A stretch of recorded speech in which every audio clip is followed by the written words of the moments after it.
Welcome to part 2!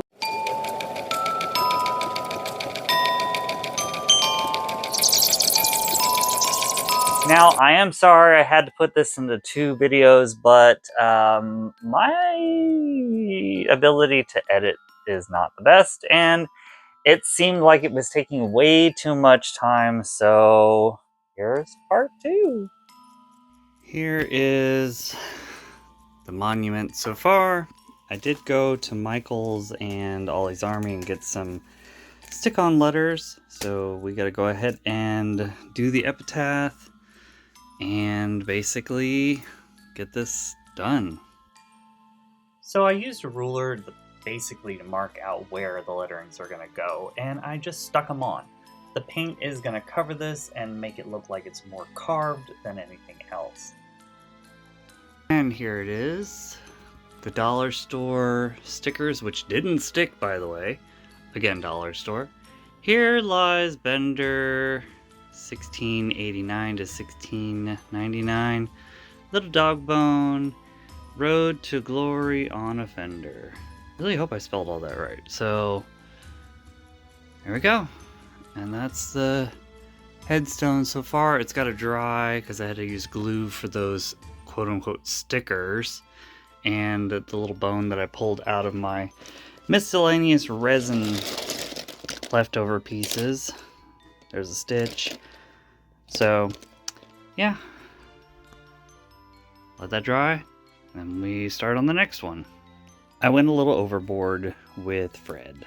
That ring that I was going to use for the epitaph, I decided to cut it in half and put it there. I used some of the leftover pool noodle. The rest is over here. And just a little frog, but a big monument. I'll go ahead and caulk out the rest of the areas with the paintable caulking so I can fill the little gaps. But right now, it is drying from the glue. And it's late. It's dark outside. So I'm going to bed.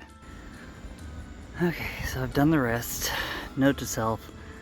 Don't glue your stuff down to the styrofoam. Spray paint it first, then glue it. It kind of eats away at the styrofoam.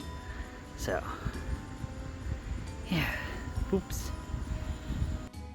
I learned this trick from Van Oaks. Basically, to get more texture, you spray it down with water first. Be very careful and do this outside. And you hit it with a flame or a torch. This causes the styrofoam to shrink up in certain areas, giving it more of a stone effect. Again, be super, super, super careful. The weathering on the statues is done with acrylic paint and water. You just spray multiple layers and let it dry in between, and it will give it that aged effect of old bronze. This is going to take you a long time and a lot of layers, so take your time and don't get frustrated. As you can see, the caulking is drying, waiting for it to be painted at a later date. This was all done outside while my husband was doing yard work, so there's no sound.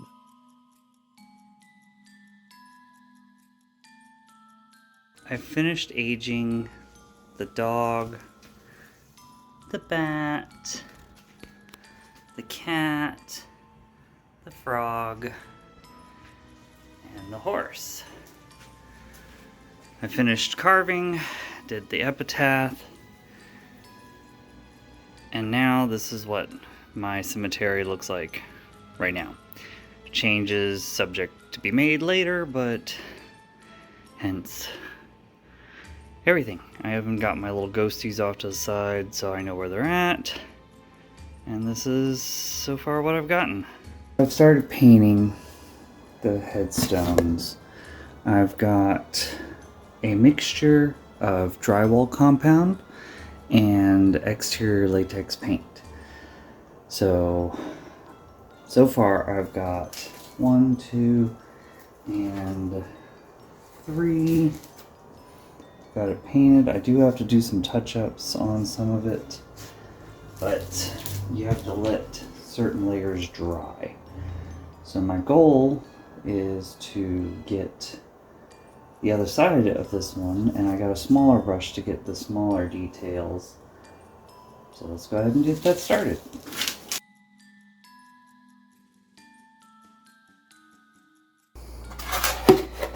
Well, I didn't do too good on that one.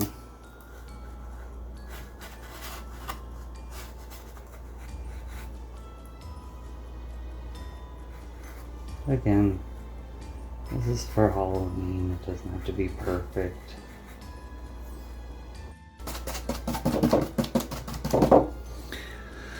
Okay, so I'm gonna let that dry, finish painting the other ones, and then come back to do the weathering. We'll see you soon. For the application, I'm just using plain water and another spray bottle that has diluted black craft paint in it. As you can see here, I'm pre-wetting everything first to give it a little bit of weathering and adding the black paint and letting it drip. Now, if there is too much going on, too much drippage, just use the plain water to dilute it even more. And you're going to have to do this with several layers because each layer will add its own aging onto it. As you can see, the black paint is dripping down and continuing to make this look older and older. I will have to go back over this over several applications again to make it look as old as I want it to. I may end up going back with some water and just a paintbrush with some black paint on it, just to add a little bit more aging to the stones. Now while that is curing, I'm going to go ahead and start working on the fencing that goes around my little cemetery. Here is a piece of the bed that I had downstairs, but you can purchase piping anywhere. I have a tube cutter, which basically you put it on and tighten it, you loosen it, you tighten it again, and as it tightens, it cuts. Tighten it up and score around.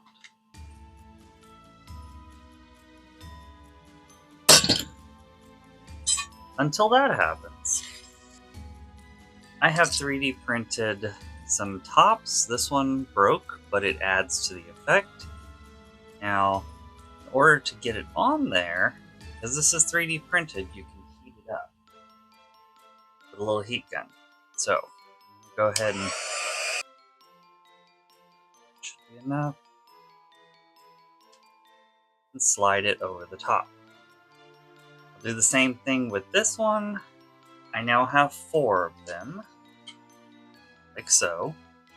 And once it cools, it's got a pretty good fit on there.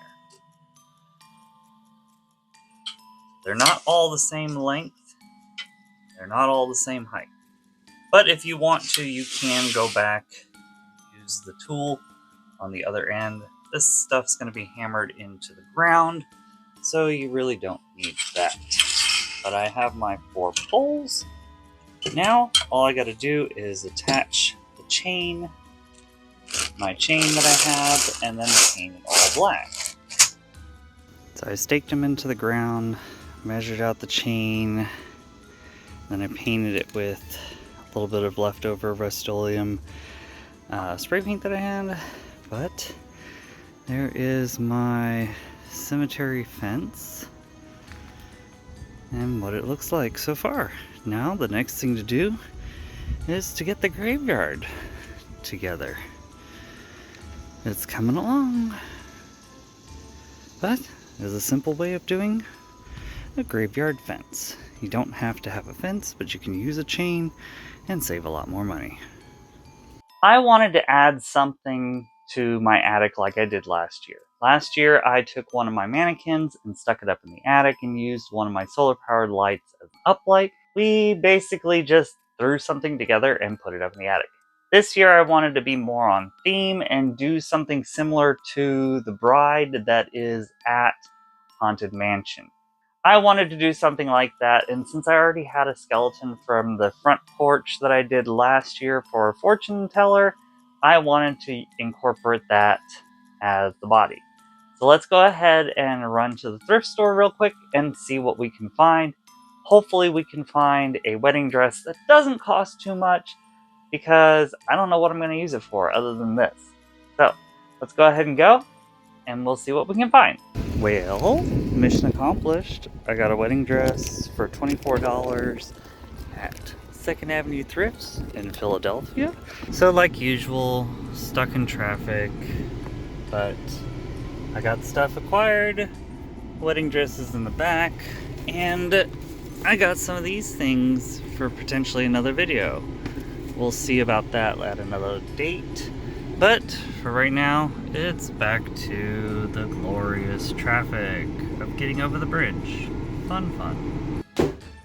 We're here in my living room because I'm going to dress her up in the wedding dress. Now I gotta get her old costume off and then zip tie her to one of my camera stands just so she has something to stand on. Let's get her out of the old costume and into the new.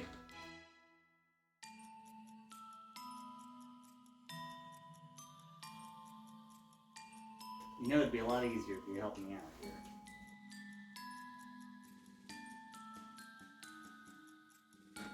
It stays together.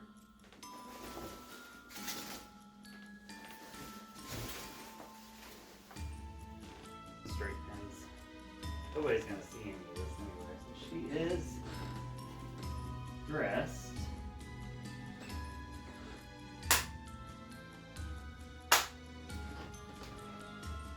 I think that looks pretty good. I still need to figure out if I can bend her arm.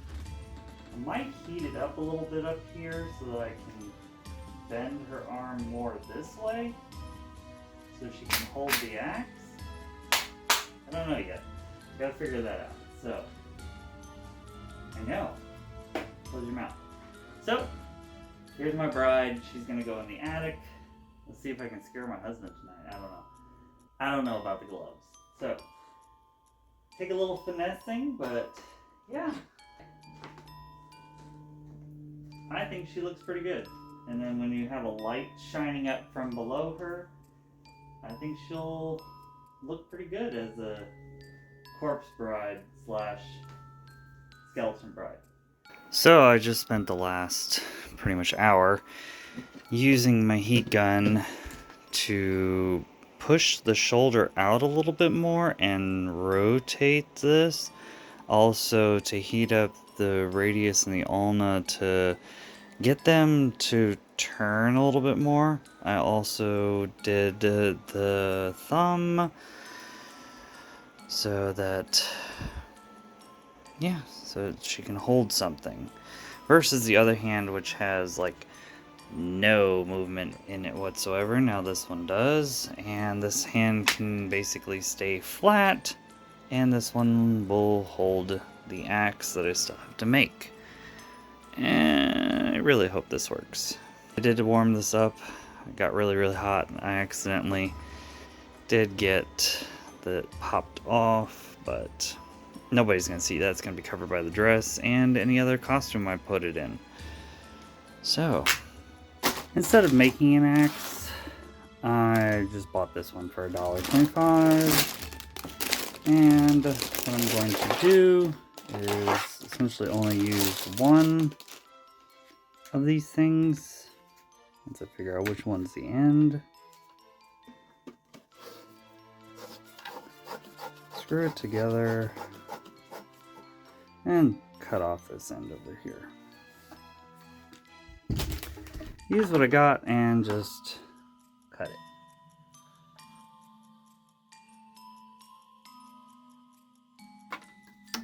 Ta-da! I have an axe.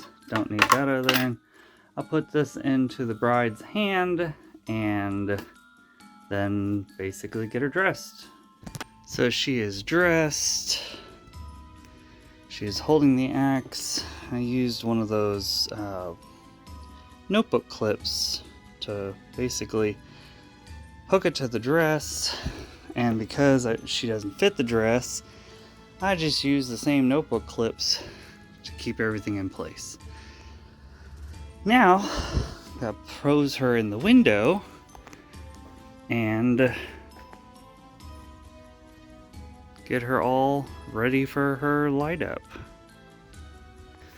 So I have her in position, light is there. Hopefully we'll see what it looks like at night tonight, but gotta wait. It's extremely windy today. Now, because I basically have lost all the footage of me putting the cemetery together, as this has basically been filmed over the process of like 4 months, I don't really have a how I put it together. If you want to see how that's done, go to Van Oaks' page. He'll show you more details on how he does it. I drilled some holes in the bottom of the headstones and stuck the poles into the ground and stuck the headstone over the poles. I then set up all the lighting and fussed around with it over like 2 days because you can only do it when it's dark.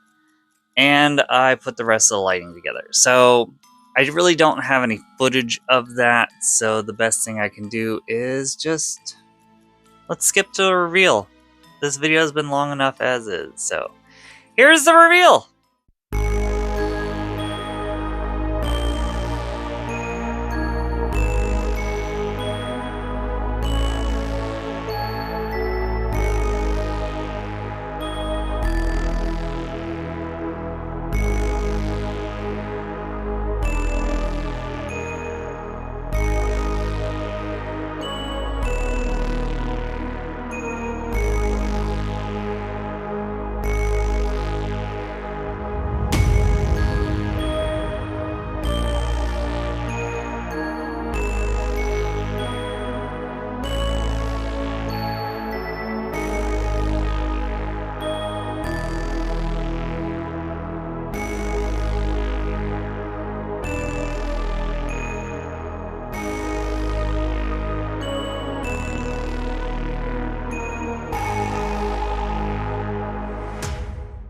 I really hope you like that content, and I do apologize about not getting video of the bride in the attic, because I bought a drone, and one of my friends bought me a drone for my birthday. Thank you again very much, Shinky. You're always supporting me. But I still have not mastered the skills of how to use it. So, if this is the type of content that you are interested in, remember to like, share, subscribe, and follow me back for another video where it may end up doing with the spooky season or plans for my birthday. Okay? So, we'll see you next time. Tschüssi!